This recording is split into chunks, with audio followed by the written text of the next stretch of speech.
All right, so we're going to talk a little bit more about Roman literature and law before going into the latter Roman Empire. Concerning literature, we have Virgil, who said, "Let others fashion from bronze more lifelike, breathing images, for they, for so shall they, and for so they shall, and evoke living faces from marble. Others excel as orators, others track with their instruments the planets circling in heaven and predict when stars will appear. But Romans never forget that government is your medium, be this your art, to practice men in the habit of peace, generosity to the conquered, and firmness against aggressors."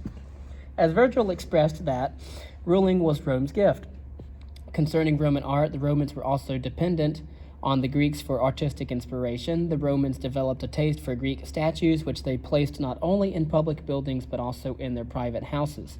The Romans' own portrait sculpture was characterized by an intense realism that included even unpleasant physical details.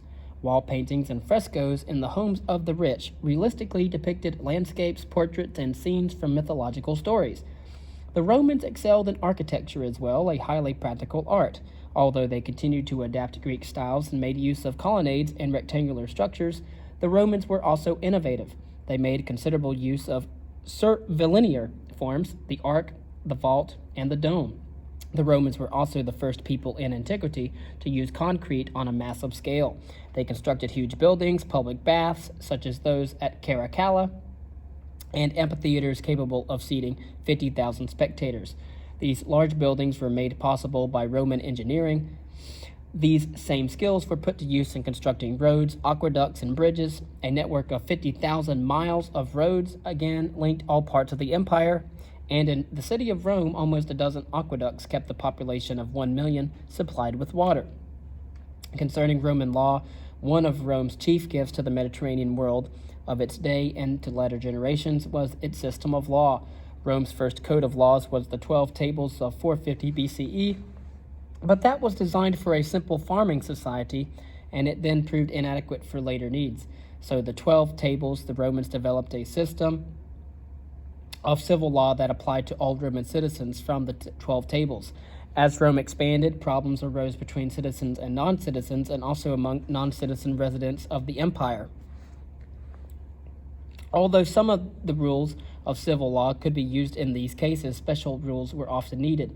These rules gave rise to a body of Roman law as the law of nations, defined as the part of the law that applied to both Romans and foreigners.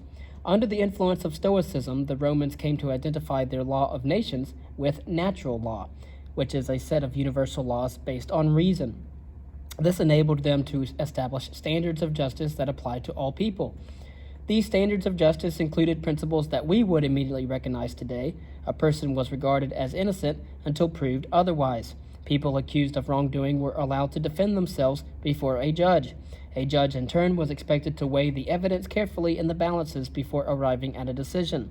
These principles lived on long after the fall of the Roman Empire and still are inculcated in our life today. The Roman family. At the heart of the Roman social structure stood the family, headed by the paterfamilias, the dominant male. The household also included the wife, sons with their wives and children, unmarried daughters and slaves. And like the Greeks, Roman males believed that females needed male guardians. The paterfamilias exercised that authority. On his death, sons or nearest male relatives assumed the role of guardians. Fathers arranged the marriages of daughters. In the Republic, women had married with legal control, passing from father to husband. But by the mid-1st century BCE, the dominant practice had changed to without legal control, which meant that married daughters officially remained within the father's legal power. Since the fathers of most married women died sooner or later, not being in the legal control of a husband made possible independent property rights that forceful women could translate into considerable power within the household and outside of it. Some parents in upper-class families provided education for their daughters by hiring private tutors or sending them to primary schools. At the age when boys were entering secondary schools, however, girls were pushed into marriage. The legal minimum age for marriage was 12. Although 14 was a more common age in practice for males, the legal minimum age was 14, and most men married later. Although some Roman doctors warned that early pregnancies could be dangerous for young girls, early marriages persisted because women died at a relatively young age in antiquity. A good example is Tullia, Cicero's beloved daughter. She was married at 16, widowed at 22, remarried 1 year later, divorced at 28, remarried at 29, and divorced at 33. She died at 34, which was not unusually young for women in Roman society. By the 2nd century CE, significant changes were occurring in the Roman family. The paterfamilias no longer had absolute authority over his children. He could no longer sell his children into slavery or have them put to death. Moreover, the husband's absolute authority over his wife had also disappeared, and by the late 2nd century, upper-class Roman women had considerable freedom and independence. Slaves and their masters. Although slavery was a common institution throughout all the ancient world, no people possessed more slaves or relied so much on slave labor as the Romans eventually did. Slaves were used in many ways in Roman society. The rich owned the most and the best. In the late Roman Republic, it became a badge of prestige to be attended by many slaves. Greek slaves were in much demand as tutors, musicians, doctors, and artists. Roman businessmen would employ them as shop assistants or craftspeople. Slaves were also used as farm laborers. In fact, huge gangs of slaves worked the large landed estates under pitiful conditions. And many slaves of all nationalities were used as menial household workers, such as cooks, waiters, cleaners, and gardeners. Contractors used slave labor to build roads, aqueducts, and other public structures. The treatment of Roman slaves varied. There are numerous instances of humane treatment by masters and even reports of slaves who protected their owners from danger out of gratitude and esteem.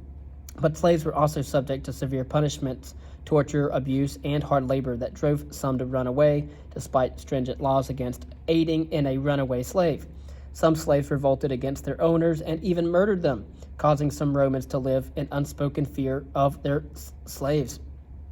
Near the end of the 2nd century BCE, large-scale slave revolts occurred in Sicily, where enormous gangs of slaves were subjected to horrible working conditions on large landed estates. The most famous uprising on the Italian peninsula occurred in the year 73 BCE and was led by a gladiator named Spartacus. The revolt broke out in southern Italy and involved 70,000 slaves. Spartacus managed to defeat several Roman armies before being trapped and killed in southern Italy in 71 BCE. 6,000 of his followers were crucified, the traditional form of execution for slaves. We want to look at also Cato the Elder on women, as well as Livy's history of Rome. Concerning imperial Rome, at the center of the colossal Roman Empire was the ancient city of Rome. A true capital city, Rome had the largest population of any city in the empire, close to 1 million by the time of Augustus. Only Chang'an, the imperial capital of the Han Empire in China, which we will discuss later, had a comparable population during this time. Both food and entertainment were provided on a grand scale for the inhabitants of Rome. The poet Juvenal said of the Roman masses, quote, "But nowadays, with no vote to sell, their motto is, couldn't care less." Time was when their plebiscite elected generals, head of states, and commanders of legions, but now they've pulled their horns. There's only two things that concern them, bread and circuses, end quote. Public spectacles were provided by the emperor as part of the great religious festivals celebrated by the state. Most famous were the gladiatorial shows, which took place in amphitheaters. Perhaps the most famous was the amphitheater known today as the Colosseum, constructed in Rome to seat 50,000 spectators. In most cities and towns, amphitheaters were the biggest buildings, rivaled only by the circuses or arenas for races and the public baths. Gladiatorial games were held from dawn to dusk. Contests to the death between trained fighters formed the central focus of these games, but the games included other forms of entertainment as well. Criminals of all ages and both genders were sent to the arena without weapons to face certain death from wild beasts and animals who would tear them to shreds. The numerous types of animal contests were also held. Wild beasts against each other, such as bears against buffaloes, staged hunts with men shooting safely from behind iron bars, and gladiators in the arena with bulls, tigers, and lions. It is recorded that 5,000 beasts were killed in one day of games when Emperor Titus inaugurated the Colosseum in the year 80 CE. Disaster in southern Italy. Gladiatorial spectacles were contrived by humans, but the Roman Empire also experienced some spectacular natural disasters as well. One of the greatest was the eruption of Mount Vesuvius on the 24th of August in 79 CE. Although known to be a volcano, Vesuvius was thought to be extinct, its hillsides green with flourishing vineyards. Its eruption threw up thousands of tons of lava and ash. Toxic fumes killed many people, and the nearby city of Pompeii was quickly buried under volcanic ash, and it was naturally preserved for archaeologists to discover later. To the west, Herculaneum and other communities around the Bay of Naples were submerged beneath a mud flow. Not for another 1,700 years were systematic excavations begun on the buried towns. Through examination of their preserved remains, archaeologists have been able to reconstruct the actual everyday life and art of these Roman towns. These towns were indeed frozen in time. Their discovery in the 18th century was an important force in stimulating both scholarly and public interest in classical antiquity, and helped give rise to the neoclassical style of that century. Crisis and the Late Empire. During the reign of Marcus Aurelius, or Caracalla, the last of the 5 good emperors, a number of natural catastrophes struck Rome. To many Romans, these natural disasters seemed to portend an ominous future for Rome. New problems soon arose after the death of Marcus Aurelius in 180. He united the empire under Serapis, but this same era also saw the growth of Christianity and its eventual adoption as the official religion of Rome. In the course of the 3rd century, the Roman Empire came near to collapse. Military monarchy under the Severan rulers from 193 to 235, which restored order after a series of civil wars, was followed by military anarchy. For the next 49 years, the Roman imperial throne was occupied by anyone who had the military strength to seize it. A total of 22 emperors, only 2 of whom did not meet a violent death. At the same time, the empire was beset by a series of invasions, no doubt exasperated by the civil wars going on.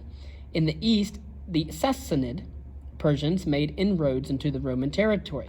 Germanic tribes also poured into the empire.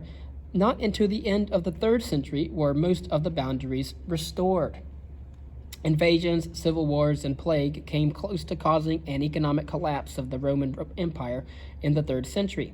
There was a noticeable decline in trade and small industry, and the labor shortage caused by the plague affected both military recruiting and the economy. Farm production deteriorated significantly as fields were ravaged by invaders, or even more often by the defending Roman armies. The monetary system began to collapse as a result of debased coinage and inflation. Armies were needed more than ever, but financial strains made it difficult to pay and enlist more soldiers. By the mid-3rd century, the state had to hire Germans to fight under Roman commanders. At the end of the 3rd and beginning of the 4th centuries, the Roman Empire gained a new lease on life through the efforts of 2 strong emperors, that of Diocletian and Constantine. Under their rule, the empire was transformed into a new state, the so-called Late Empire, distinguished by a new governmental structure, a rigid economic and social system, and a new state religion, that of Christianity. And of course, we will talk about the emperors Diocletian and Constantine. The reforms of Diocletian and Constantine, both Diocletian 284 to 305 and Constantine 306 to 337, extended imperial control by strengthening and expanding the administrative bureaucracies of the Roman Empire. A hierarchy of officials exercised control at the various levels of government. The army was enlarged, and mobile units were set up that could be quickly moved to support frontier troops when the borders were threatened.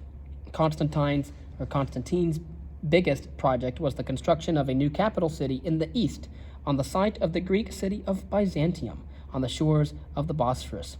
Eventually renamed Constantinople, which is modern Istanbul, the city was developed for defensive reasons and had an excellent strategic location.